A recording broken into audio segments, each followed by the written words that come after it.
আল্লাহ না করুক। যদি আসেন তাহলে বলেন, এই দেশে কি 16ই ডিসেম্বর হবে?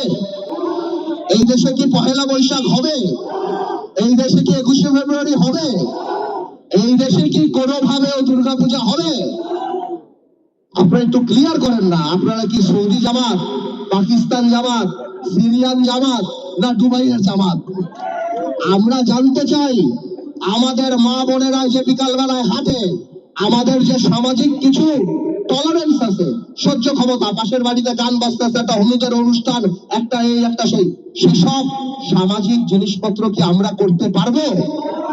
এইগুলি একটু ভোটারদের জিজ্ঞেস করেন, যে এই প্রশ্নগুলি বিবেচনা করার পর আপনি ঠিক করেন আপনি কাকে ভোট দিবেন। জান্নাতের টিকিট বেচার দিন শেষ। তরুণদের বাংলাদেশ, আবেগ নয় বিবেক দিয়ে আমরা নেতা নির্বাচিত করবো ইনশাআল্লাহ।